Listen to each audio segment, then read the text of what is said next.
Hey there, this is Jamey from Stonemeyer Games. I was just looking at weather reports for down in Florida and Georgia, and I just wanted to say that if you're down there where the giant hurricane is hitting you right now, I hope you are safe. I hope you are dry, and I hope you stay that way. Anyone in the path of this massive hurricane, yeah, I know disasters like this happen all over the world. I'm in the U.S. I'm a little extra aware of stuff happening in the U.S. and my heart goes out to the people who are down there right now. So I'm guessing those who are down there aren't watching this, but if you watch this in the future, I'm thinking of you. I'm hoping you're okay. Hey Tony, good morning. Good morning to anyone else who joins me today. As always, I'm Jamey from Stonemeyer Games. I'm here on Wednesday to discuss Stonemeyer Games news, to discuss some random topics, and to answer your questions if you have any non-spoiler questions. Speaking of spoilers, I did post a very, very small spoiler on Instagram at Jamey Stegmeyer on Instagram about something that I'm going to be revealing next week. I have a big new game, our final new game, our second and final new game that I will reveal next Wednesday, including the rulebook, the box, the designer, the artist, all that stuff will be revealed next Wednesday. I put a hint or a punched out punch boards are my hint that I put on Instagram this morning that you can check out on Instagram. George also, I'm seeing in the comments, George said prayers for the UNC Chapel Hill community as well. There was a shooter in that area. There was also a shooter in Jacksonville recently. A lot of unhinged shooters recently in the U.S. Also, my thoughts go out to people in Kiev. I think there was a giant attack on Kiev from Russia last night. So my thoughts are to them. A lot of pain going around the world today. I hope your pain is okay. Whatever your pain may be, I'm here to talk about it today if you want to talk about it. William says he's excited about the new game. Yeah, I'm excited to reveal the game next week. It's been something that we've been working on for a long time, something that I'm incredibly excited about, and all will be revealed, or mostly will be revealed next Wednesday. We're going to do the thing where I reveal the rulebook from day one. So if you want to check out the rulebook, if you want to know everything, you can. If you just want to follow along in the design diaries and the way that I reveal things kind of piece by piece, you can do that too, or you can do a combination of the two. So that will all start next Wednesday. Our e-newsletter will also be next Wednesday. Yeah. And this will be, I'll be upfront and say that this will be a launch style product, which means that we will do a reveal for a few weeks. And then the first week of October, we will launch the product on our web store, which means that it will be in stock in our fulfillment centers around the world. And it will start shipping pretty much right away to people throughout, probably continuing throughout October. It will also be at Essen. Essen Spiel is happening around, I think that same week, October 4th week. I won't be there, but some of my coworkers will be there. And they will have this new game at Essen as well. So we're excited to get in people's hands right away. What else is going on around here? I have some just random topics. So I had the pleasure of playing some disc golf this past weekend, and then I paired it with yoga. I have a friend who is a yoga instructor, and she does courses, or not courses, she does sessions, yoga sessions in Crestwood Park here in St. Louis every Sunday. And so that happens to be now also a disc golf course. So Megan and I played a round of disc golf and then did some yoga. And I don't do yoga very often, but I really should because I have kind of persistent neck pain. And my neck has felt amazing after doing a single hour of yoga this past Wednesday. So I really need to remember that and do it more often. We also went to a cat cafe on Saturday. You may have seen this on Instagram if you follow it. Jamey Stegmeyer on Instagram as well. Went to a cute cat cafe. My co-founder, Alan, his son had his birthday recently, and he wanted to go to the Cheshire Grin Cat Cafe in St. Louis. And it was a really adorable experience. You sign up for an hour and you just hang out with cats and you drink coffee and you play with cats if they want to be played with or you pet them gently. And we just saw a wonderful, adorable variety of grown cats and kittens and rescues, and they can all be rescued from this cat cafe. So you can go to the cat cafe, get to know which cats fit your personality, or their personalities fit yours, and then you can choose to adopt a cat if you want to. We also last went to a little midsummer party. I know it is no longer midsummer, but a friend who really wanted to host a midsummer party and cook foods that are themed after the Scandinavian midsummer celebration. He got COVID a month ago when midsummer actually was, and so he hosted the midsummer party now that he's feeling better for a bunch of friends this past weekend. So we had a wonderful time doing that. And Tony says, who else here zoomed in on the punch board picture? So I posted slight spoiler of a punch board of a new game that we're releasing next Wednesday. I posted a photo of the punch boards on Instagram. Tony says, who else here? Zoomed in to read the side text, hoping for spoiler hints. Yeah, I kind of made sure there wouldn't be any actual spoilers there. It does spoil that there is an insert in the game and that you might want to put some of those punch boards under the insert to raise it up, but that's all that it spoils. Dwayne says he's excited about the distraction, the announcement, and the distraction of the announcement as a distraction of this planet's heaviness. And you're right, there is a lot of weight and pain happening right now, Dwayne. Oros says, is there any chance you would talk a little bit about localization, how involved the original publisher is, since a lot of times I see translation mistakes, and it seems to me that they are not as proofread as the original a lot of times. I would love you if you talk about it in a video or a blog. So I do have a blog post about this, Oros. It's a Kickstarter lesson. It's about, if you search Stonemaier Games and localization, you'll see an article about it. But I can answer very briefly what it looks like for us at Stonemaier Games. Basically, we handle the entire design and development and proofreading process. Sometimes we do, or oftentimes we do send those files to some of our localization partners in case they want to play test and offer feedback. They don't usually do that, but we offer some of them the opportunity to do that. But usually they get the files after we have completely prepared them for the printer. In fact, we have sent them to the printer and we have those files approved by our printer so that when we send the source files, so the editable files to our localization partners, they can just run with them. They can just literally replace the text in those files with the text in their language. Mistakes do happen. Mistakes happen in the English level, and they also can happen in the proofreading process. It is our expectation for localization partners when they do those translations that they also get them proofread multiple times to make sure those translations are correct. And every now and then, if we see one of our partners maybe mess up with some key mistakes multiple times in a row, we will ask them to send us the files, the translated files, for us to have a person of that language who is bilingual in English and that language translate the files so that we can also approve them and have that extra layer of oversight to make sure that the files are as good as they can be. There can still even then be mistakes. I mean, there's, with games with a lot of text, there's the possibility that mistakes will happen. But we try to add those various layers of oversight to prevent that from happening. And then once those files are ready, the localization partner sends them directly to the printer. And we have coordinated the print run. Susanna and Alex on my team, they coordinate these print runs of localization partners so that we can print multiple games at the same time. So we're still coordinating the printing side of it, even though the file preparation is happening by the localization partner. Julie says that she's excited about the reveal next week. Tony says, hopefully no big mallets or cliff diving in the Midsummer Party. Oh yes, after the dinner portion of the Midsummer Party, people did watch Midsummer the movie, which is a beautifully filmed horror film that Megan and I have watched, but we decided we weren't going to watch it again. It was getting pretty late by the time they turned on the movie anyway.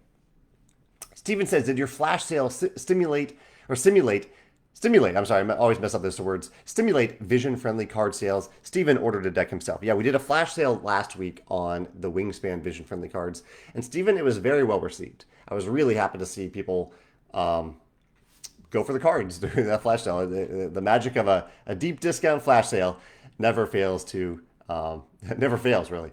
Or can fail, but I haven't seen that fail. So yeah, a lot more people I think will have those cards incoming now, and hopefully we'll give them a chance and see the difference. I think there's a visible difference with the vision-friendly cards for Wingspan.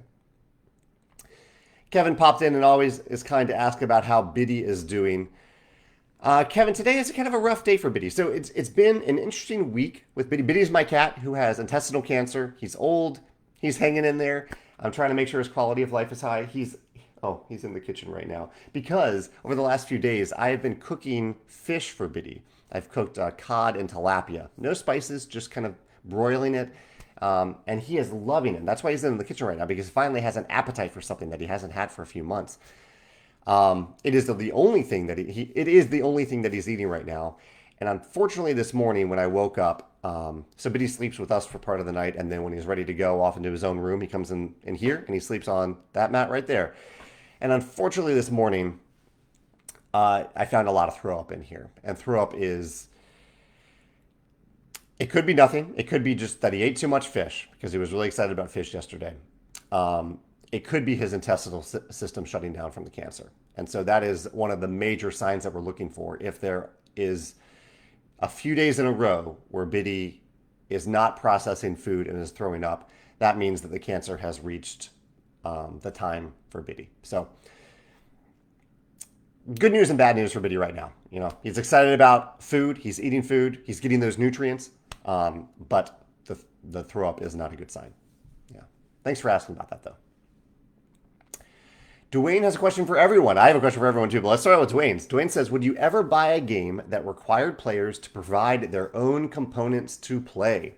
For example, players must bring their own matching set of dice or 10 matching tokens. So not necessarily printing and playing. So say Dwayne's asking about a game where the game comes with 100 cards, but you must bring your own D6 dice. You got to bring 6 D6 dice to play. Or you need to bring 10 cubes to the game to play the game. Would you ever buy a game? Would you ever pay for a game that required players to provide some of their own components to play the game? This is Dwayne's question of the day. I have a question of the day that I'll pepper in there later. Chat says, how many review copies of this new game that I'm going to reveal next week that I teased on Instagram today? When will review copies, how many review copies went out? Usually we send out around 10 to 12 review copies. This time I tried something actually a little bit different. Usually we have Panda airship them to us, and then we ship them to these reviewers. But I found over the last few times that we've had early review copies, because we've done that, I've been a little hesitant to send those review copies to non-US reviewers, even though there are many non-US reviewers around the world. Knowing that it's just like an extra layer, an extra stage, an extra step. It just takes more time and extra expense to get them to do that double shipment. So this time I asked Panda if they would be willing to ship the advanced review copies directly to reviewers. And so rather than have anything go through us, Panda was very kind to ship the 10 or 12 copies directly to advanced copy reviewers.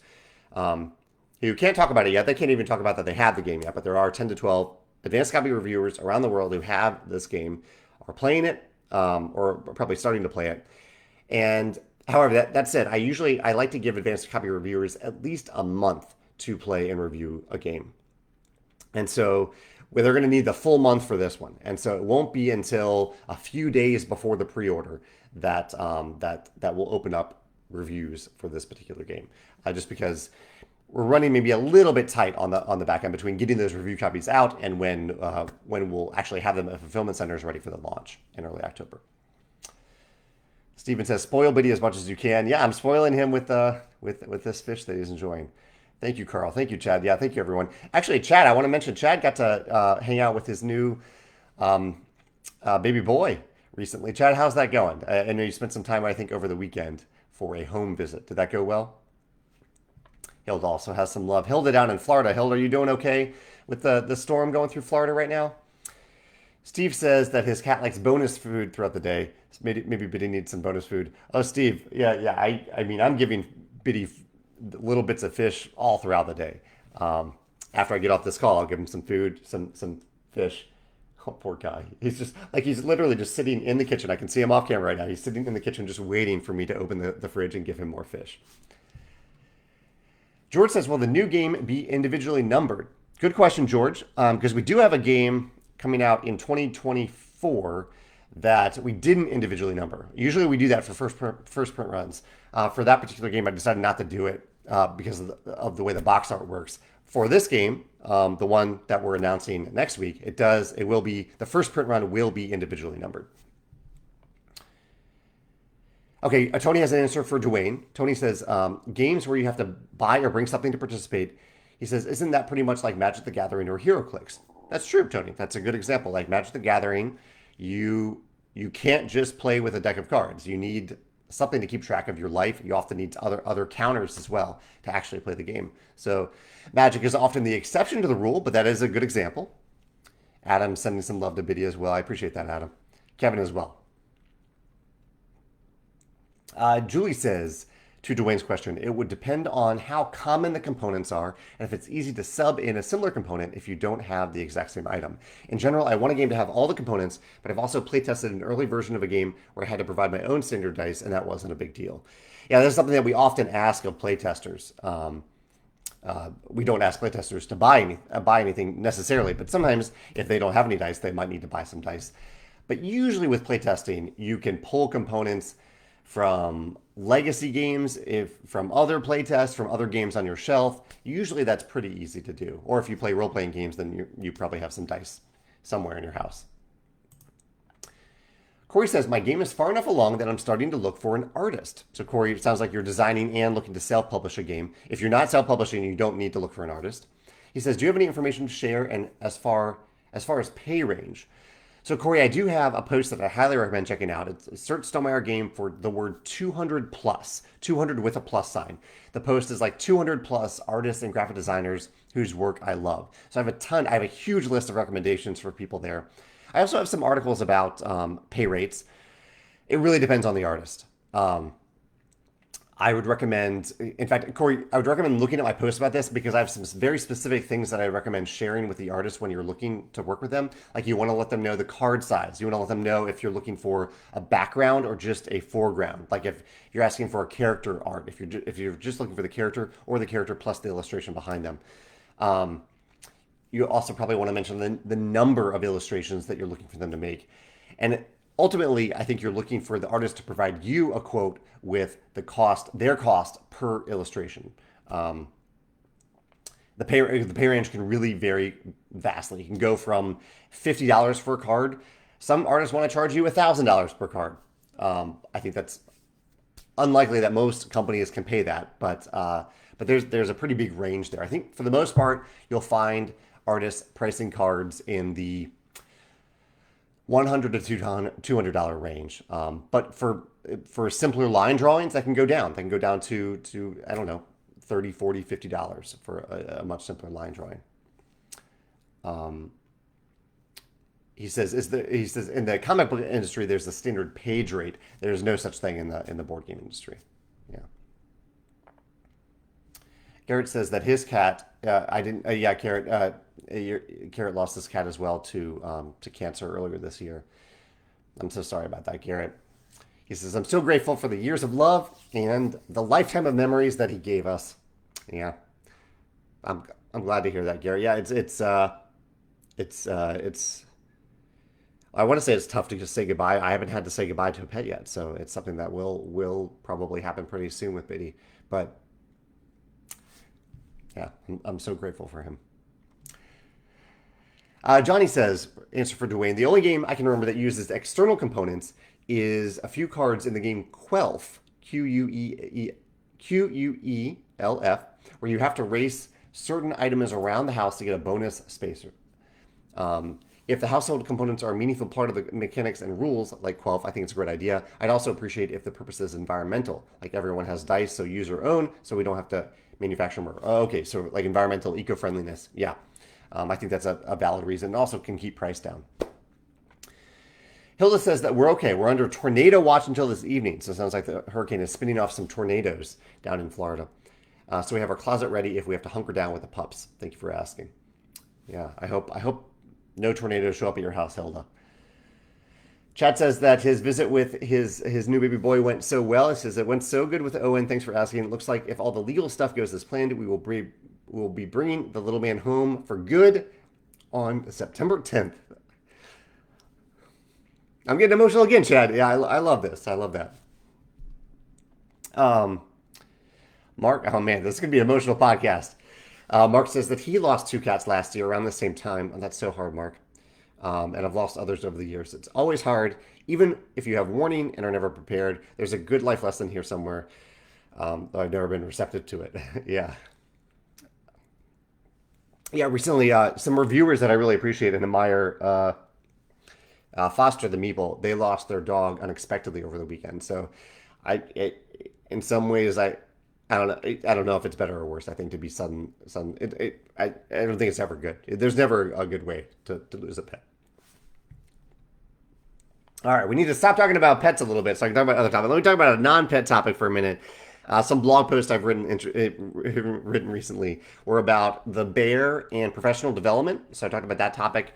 The show The Bear and how season 2 focused a lot on professional development. So I was talking a little bit about that. We talked about that actually on last week's podcast, or last week's livecast. Also talked about friendly local game stores and supporting products, how publishers can better support game stores so that they support our products. Also talked a little bit about the MSRP discussion that we had on last week's livecast. My video this past week was a shared video with Caleb from Spielbound, a board game cafe. And we talked about games that feature rondelles. Also, some things that I've been consuming lately, some games that I've really enjoyed. I got to play Forest Shuffle for the first time. It's on Board Game Arena, but I'm also maybe hoping to play this at game night tonight. I really was delightfully surprised by Forest Shuffle. It has a really neat mechanism where you're tucking animals under tree cards, and the animals have two sides to them. So, or kind of like wildlife cards. So they're like two cards in one, and you're sliding one of the halves under the tree card to keep one of the other halves revealed. Really neat mechanism there. Megan and I are also now 2 games into the 1 to 2 player cooperative expansion for Lost Ruins of Arnak, the Missing Expedition. We've been enjoying that. It's been a very difficult puzzle to solve. We lost the first game and won the second game barely. Really barely. It's. I think I will walk away from this experience being much better at Lost Ruins of Arnak than I was previously. Nathan says, although it's early in release, are there any plans for extended content for Expeditions? Yeah, Nathan. I shared this actually on the Expeditions monthly e-newsletter, which feel free to sign up for it if you're curious about staying in touch with that. I also put it on the Expeditions Facebook group. We are currently in wave 3 of the Expeditions expansion playtesting process. And actually, I got that feedback earlier this week, processed it. Everything's looking great. I made a few small changes that I want to do another quick playtest on, but it's looking really great. And so we're going to go to print fairly soon on that. All the art is done. In fact, Jakob sent me the last illustration just a few minutes ago.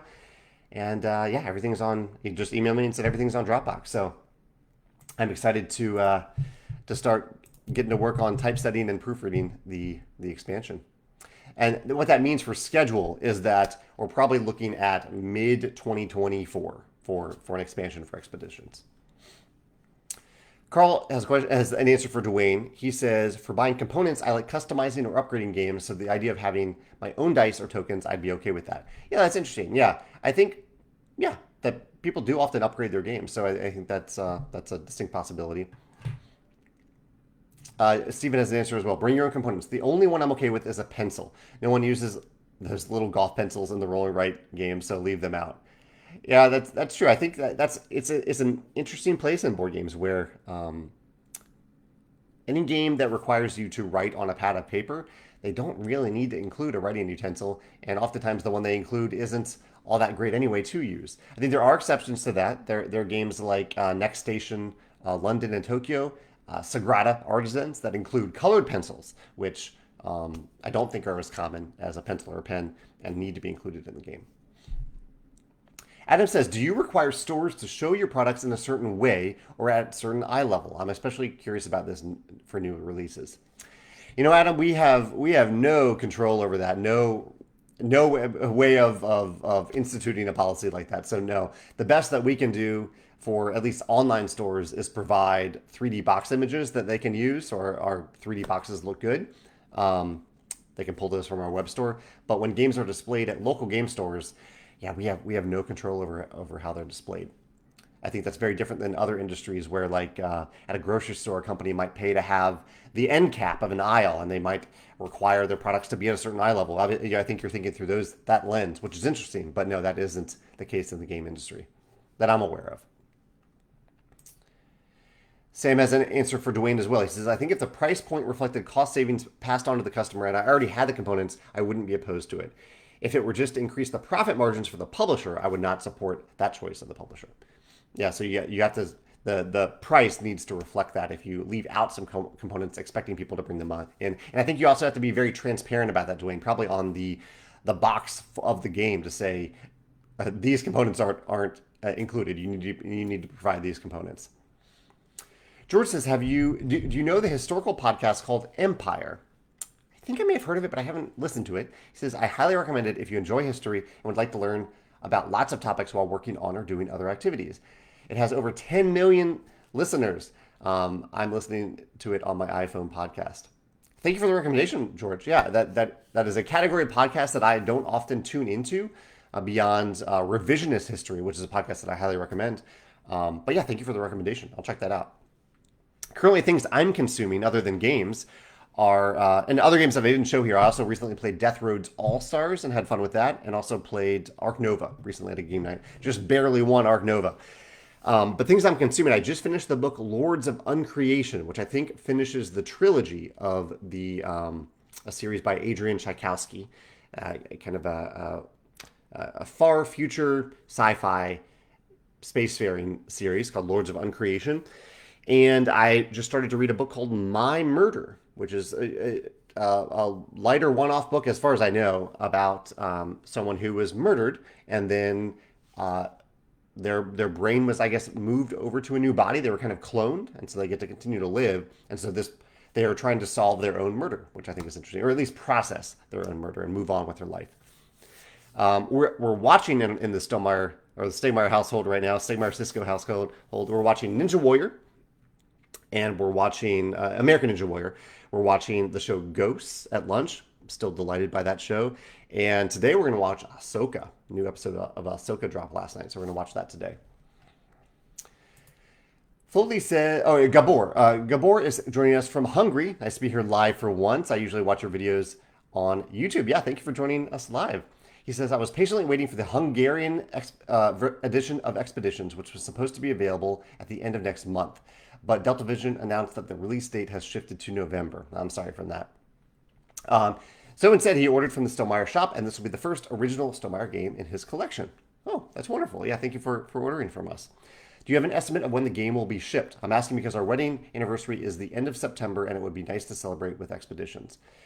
So if you ordered the Ironclad version, I think we're out of stock of that in most of our web stores, but the restock is arriving really soon. In fact, I think the restock in the US is arriving today. They still will need some time to process it and get out those orders. But I think it arrives at all fulfillment centers in the very near future. So I will check on that to make sure. I don't know the exact dates for the other fulfillment centers, but I think for sure you will receive it within September. And he says, usually we play Wingspan around our wedding anniversary because the wedding was Wingspan themed, and birds in general. That's wonderful. I love hearing that. But it would be nice to have the new game at the end of September. Yeah, I will check in with Joe. I don't know if Joe's listening to this, about the other fulfillment centers. Sorry. Their restock of Ironclad. He may have told me, and I'm not remembering right now.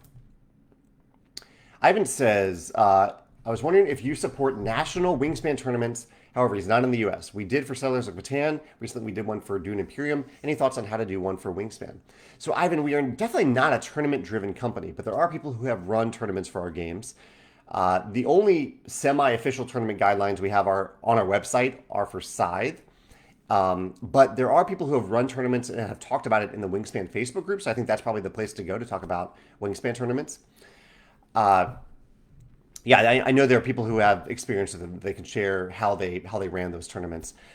We don't officially support tournaments as a company, but we support, we love people doing cool stuff. So we are happy for you to talk about it in the Facebook group and garner support for it in the Facebook group if you'd like to, and on Board Game Geek and elsewhere, things like that. Tom says, Star Realms or Star Wars deck building game, which do you prefer? I love Star Realms, but I am just entranced by the Star Wars deck building game. I will soon put out my top 10 favorite games of all time as of right now. And even though Star Wars, the deck building game, came out this year, it might be on that list. I really, really love it. And Star Realms isn't on that list. So yeah, definitely for me, the Star Wars deck building game. William says, so William has a question for Dwayne, and I'll throw my question into the ring in a second, and I'll let Dwayne read through the remaining answers that people post. So you're still welcome to post answers to Dwayne's question, which was, would you ever buy a game where you have to provide some of the components, whether it's pencils, whether it's dice or cubes, things like that? William's answer is, I probably would not buy such a game unless it's a compelling part of gameplay. For example, perhaps for a highly asymmetric and personal experience, I wouldn't mind providing my own custom dice or any cool resource tokens to better represent my character, faction, etc. That makes sense. I'm scrolling past nice comments about my cat, so I don't get emotional again. Chad says, "Are you collecting a favorite games of 2023 list? I would really like a video on which games connected with you." Yeah, Chad, I do a list like that. Sometimes even two lists every year. So I'll do that one at the end of the year. I am slowly compiling what that list looks like for me, both for overall favorite games, favorite expansions, favorite campaign experiences, favorite new to me games that were released well before 2023. Yeah, I have I would say it's in the works, but it's something that's in the works throughout the entire year, and then I'll put it together at the end of 2023. Corey says he also likes Forest Shuffle. Julie says, "Does Forest Shuffle seem similar to any other games that you've played?" You know, it is a tableau building game in the spirit of games like Wingspan and Earth. And I wouldn't say it. There are some engine building aspects. I wouldn't say it leans as deep into the engine building aspects as Earth and Wingspan do, but there is a strong sense of progression in the game. So, yeah, I would say Earth and Wingspan might be the best comparisons for it. It also has a lot of tucking under stuff, kind of like what Scythe or what Expeditions does, but it in no way resembles Expeditions in any way other than that. But it's on Board Game Arena, so I am really looking forward to playing the tabletop version. But if you want to test it out, give it a chance on Board Game Arena. Steven's gonna try to choke me up with other. I can't read that, Steven. I'm gonna get choked up again. Jake says, "I love the idea of a game that uses standard D6 dice, saying bring your own, or offering custom design ones as an expansion pack to keep base game prices down and for more eco-friendly purchasing." That's an interesting idea.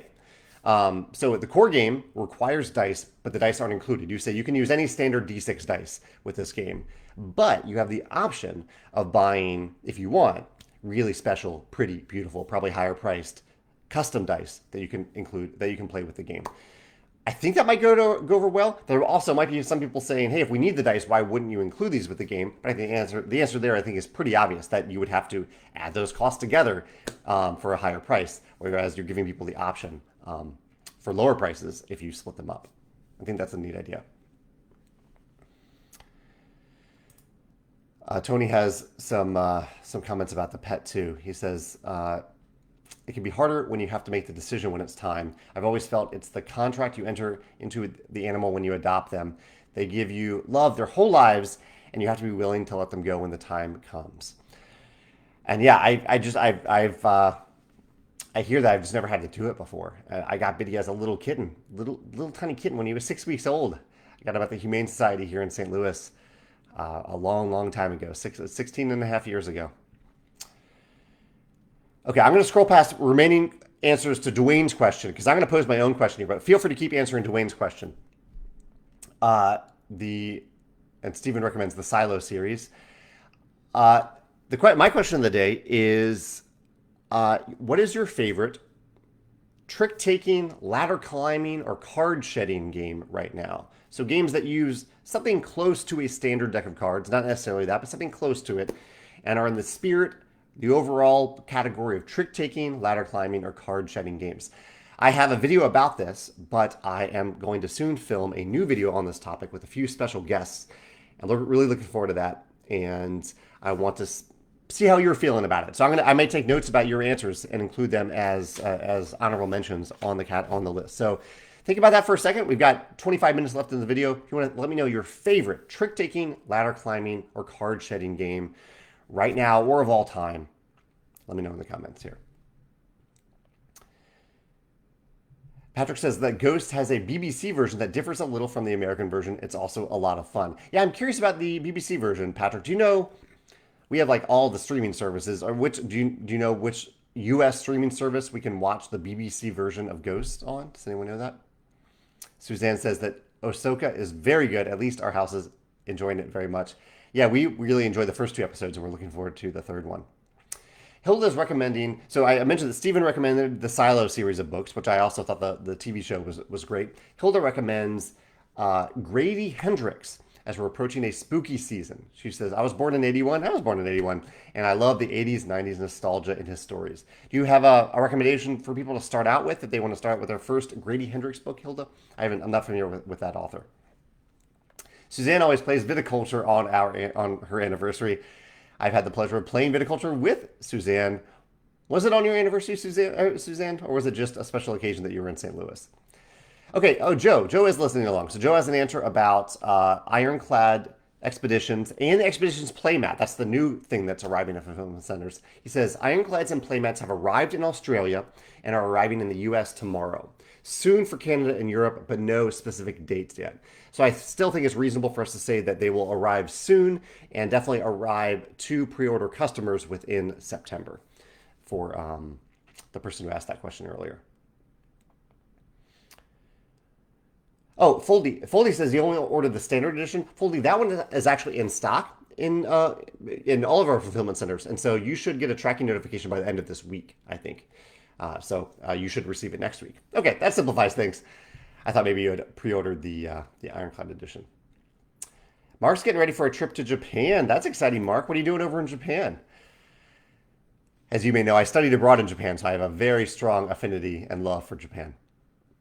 Kevin says he got to play Life of the Amazonia over the weekend. It was a very fun bag building, tile placement pattern matching game. I love bag building games and tile placement games. So yeah, that's fun, Kevin. I'll have to check out Life of the Amazonia. Okay, I'm starting to get some answers about trick taking and ladder climbing. I have a Tichu here. George says King is dead. So do we count King is dead? I don't know if I would count that, George. I love the game. I don't know if I would count that. Or does it count? I don't know. What do you all think? Do you think The King is Dead, second edition, counts as a tricking game? It's really close. I see what you're saying, where everyone is playing a card, but you're playing the card for the ability, not to win, not for the card's number compared to the other cards, as I can recall. The cards rather are declaring like, this is the area that we're fighting over right now, and you are manipulating the board. I'm open to opinions about that, though. I won't write it down yet, but I'm open to that. Kendra says Fox in the Forest and Ghost of Christmas. Okay, good picks. Forest, the two-player version. Duet, I think, is that one. Or actually, there's two of them. Which are you referring to, the cooperative or the competitive version of that, Kendra? And Ghost of Christmas. Ghost of Christmas. I had a fun time playing that one as well. For Steven, it is Sheep's Head. Sheep's Head. Good morning, Heather. Thanks for popping in. We're talking right now about trick-taking, ladder climbing, and card-shedding games. If you have a favorite one that you'd like to mention here today, yeah, let me know in the comments here. Corey says, Heat for card-shedding. I like where you're going with that, Corey. I wouldn't say that fits into exactly what I'm going for a card shedding category. But I see where you're going with that. I see how that is adjacent to the category. David's putting in The Crew, the Mission Deep Sea version of The Crew. Julie says, I haven't played a new trick-taking game in a while. I enjoy Fox in the Forest from time to time, but it's still fun to play classic card games on occasion, like Rummy, Bridge, Spades, and Hearts.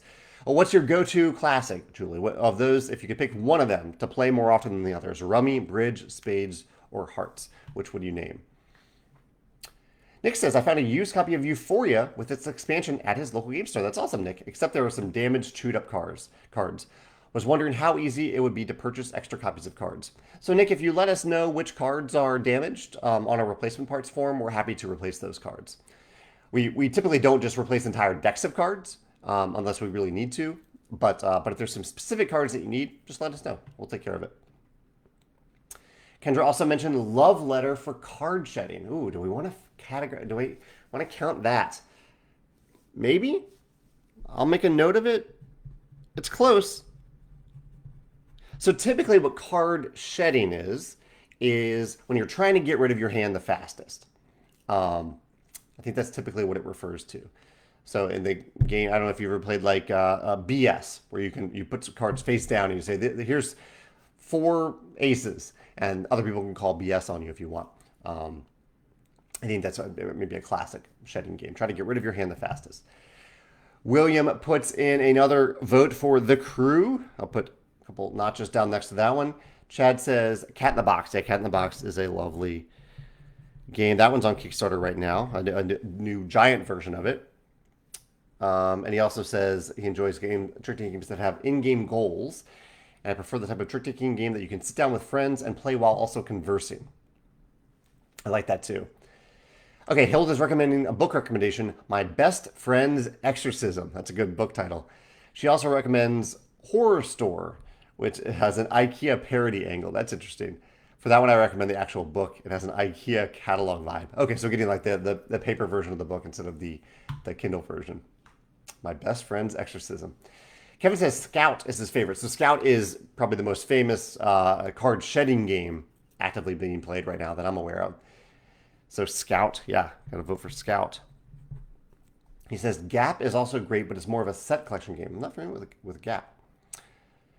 Suzanne says we played this weekend of the Wingspan fundraiser for the Audubon Society. Close to our anniversary, but not. Oh, I see. She's talking about the dates of the anniversary. That was a fun evening. Yeah, this was years ago where I got to play viticulture with Suzanne and her husband. Johnny says that euchre is his favorite trick-taking game. I'll throw euchre in here. And he agrees with Corey on card shedding. So should I count heat as card shedding? It seems it is a mechanism in the game, and that is okay. It can count as a mechanism for the game. But yeah, heat is a lot of fun. I don't know if I quite count it into this specific category of like trick-taking adjacent games. Heather says, for trick-taking, I played Scout and Cat in the Box. I've heard I need to play Skull King. Yeah, I do love some Skull King. But yeah, Scout and Cat in the Box are both excellent games. Mark says his vacation to Japan, he's going to sneak in some board game shopping. I've heard there's some great games from Japan. In fact, yeah, the trick-taking category is huge in Japan. A lot of great Japanese designers, a lot of small box games coming out in this category in Japan. So Mark, hopefully you have some good discoveries there. Kendra says specifically the competitive version of Fox in the Forest. So not the duet version. I guess the dual version. Joshua comes in here with the Cat in the Box and then the Crew after that. I'll just count the top vote here, Joshua. Maxwell says he's heard good things about the game Haggis. Have you played it? I have played Haggis once. It's a tough one to get your mind around the number of different ways that cards can form sets in Haggis, but it was definitely an interesting play. Sam says it's hard to beat the Crew for him. Sam loves the Crew. He says Michaela and I got to introduce it to his dad visiting over one weekend, and he loved it so much that he wanted to play through all 50 missions before we left. That is a lot of missions of the Crew to play through. Did you actually get through it, Sam? Steve says that the Great Western Trail series lets you shed cards from your deck, but I don't think that's what you mean by card shedding games. Yeah, that does count, but I wouldn't count it for this specific category that I'm aiming for. Let's see. Garrett says he spent a lot of time in high school playing a card shedding game called Pusoi Dos, and it's always been a favorite of mine. I have not heard of that one. Pusoi Dos.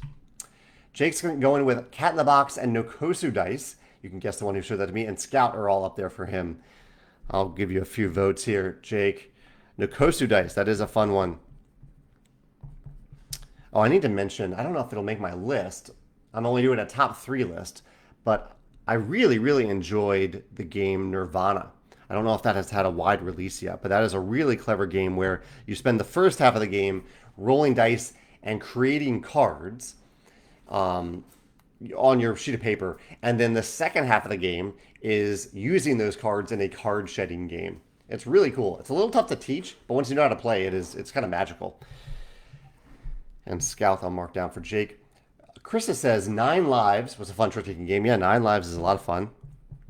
And she also mentioned Skull King. First vote for Skull King. Second mention, but first vote. Carl says his kids also like Dos. I wonder if that is the same as the Pusoi Dos game that someone else mentioned.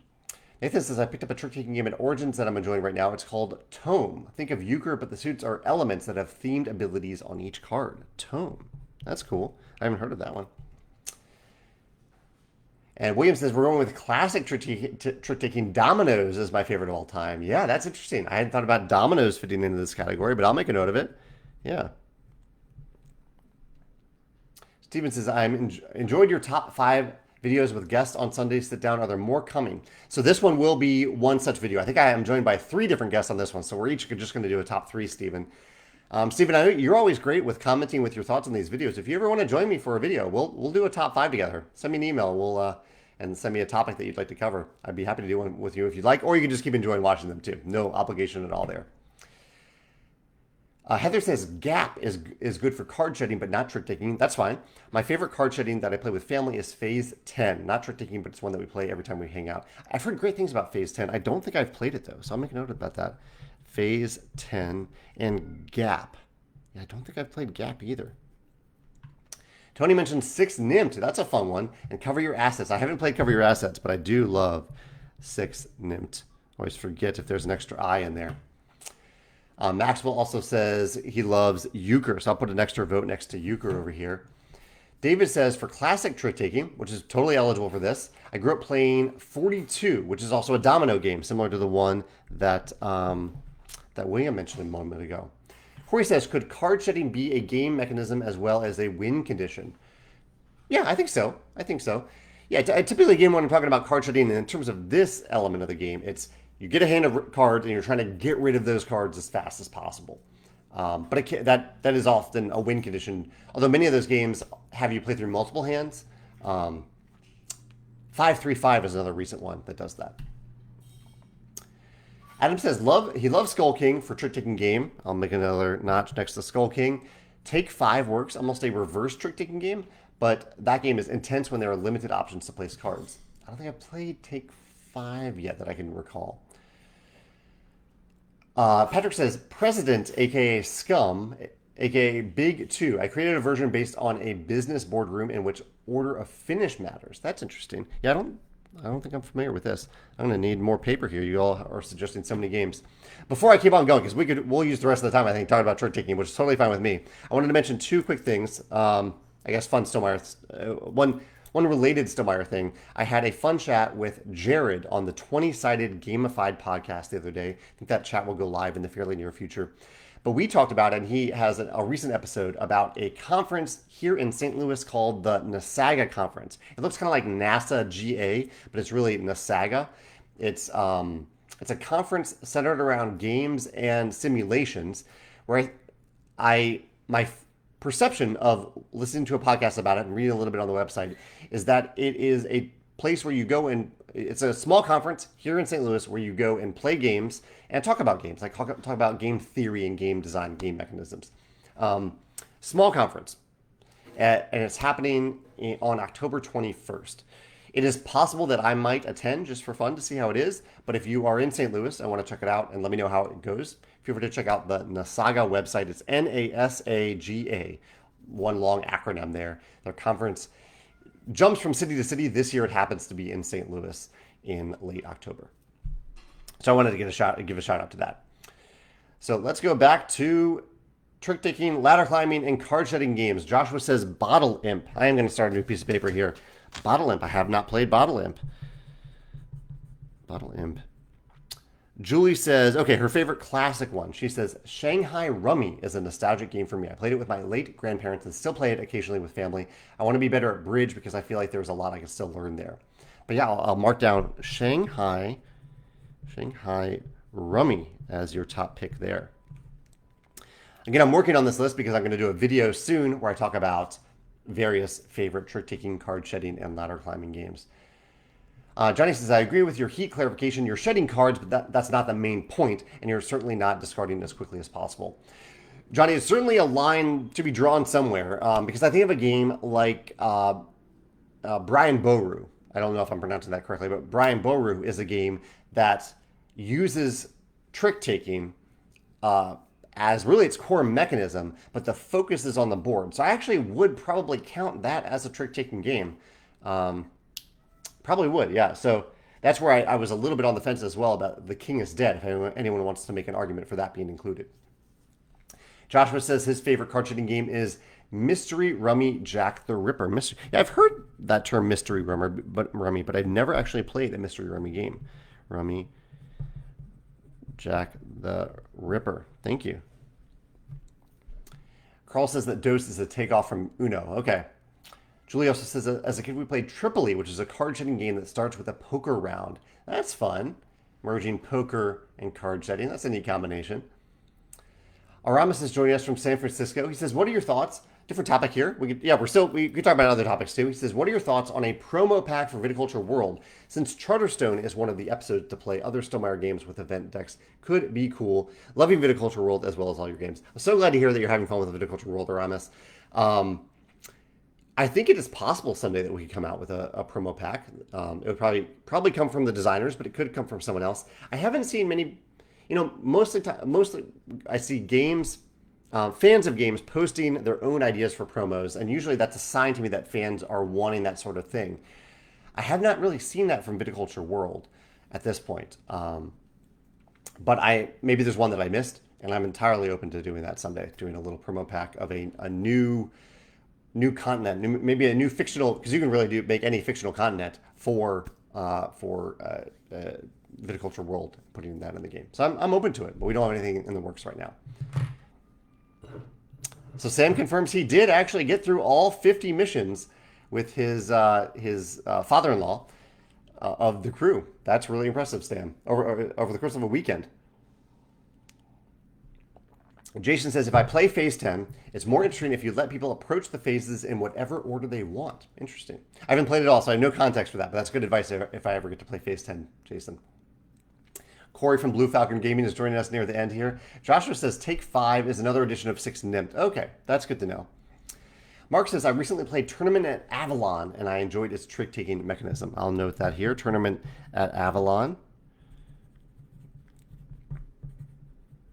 I think I've played that one.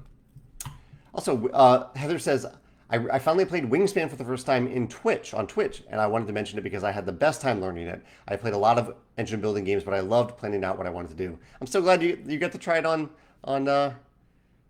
Twitch. Is it Twitch? I was thinking Switch for a second there. So were you streaming it on Twitch, Heather, or were you playing it on a Nintendo Switch? Either way, I'm glad you were playing it and that you had fun with it. I'm just curious what you meant there. Mark says that Simon is hosting the expo in Thailand in November, and I heard that Expeditions will be available there. Will the upcoming game be there as well? That is a good question, Mark. I don't know. I think so. Simon is our distributor for some countries in Asia, so I'm guessing that's why they'll have Expeditions. I am hoping that they will carry this new game as well, and so I think there's a very good chance it will be there. Yeah. Chet says, "How would you describe a ladder climbing game?" This is a tougher one for me to describe.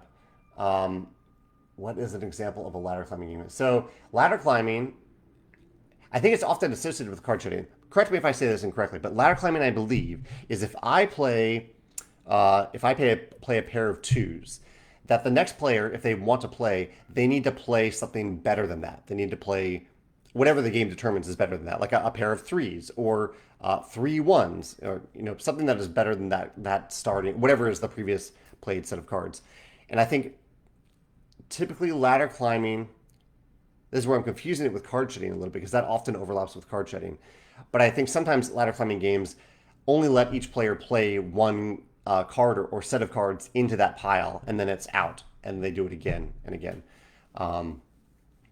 But maybe someone can define that better, because that seems so similar to me to card shedding.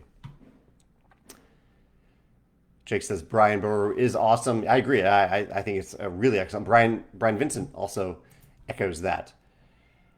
And Brian also wants to give a shout out to Chains, a disc golf game. Yeah, I saw that was on Kickstarter now. I will mark down Brian Burrow. Why not? Cassandra says, Boast or Nothing. Yeah, Boast or Nothing is a lot of fun. I have enjoyed my plays of that. Boast or Nothing. I have some friends who love trick-taking games, so I get to play way more than I ever thought I would.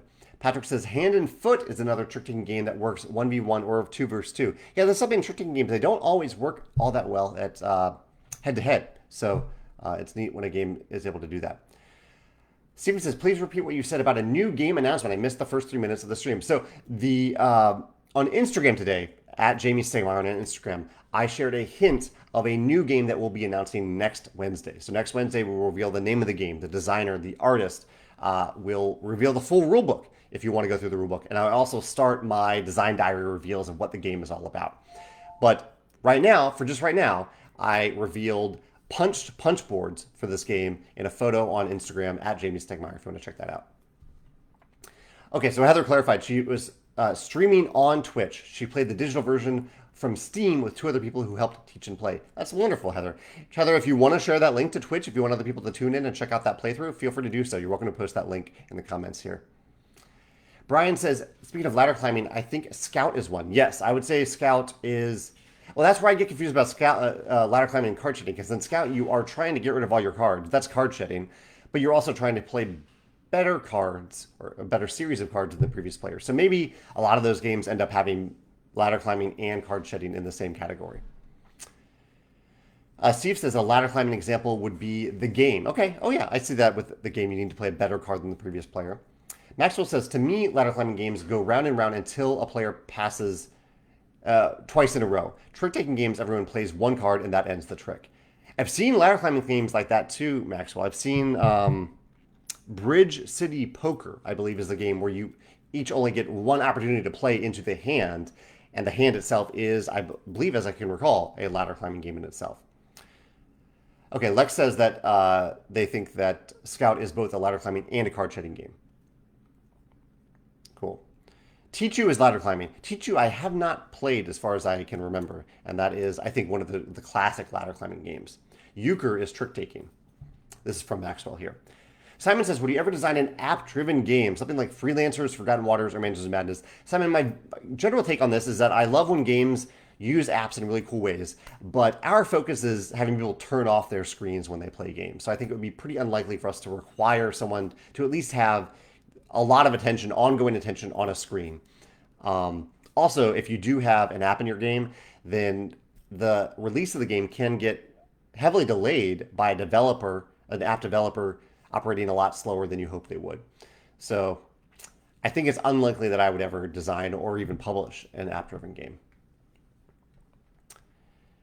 Jason says that the Crew Deep Sea, another vote for the Crew. Lots of votes for the Crew Deep Sea specifically being people's favorite trick-taking game. Here we go. Heather shared a link to the Twitch channel Board Gaming Mama as she plays Wingspan for the first time. Here's a link to her channel if you want to follow along.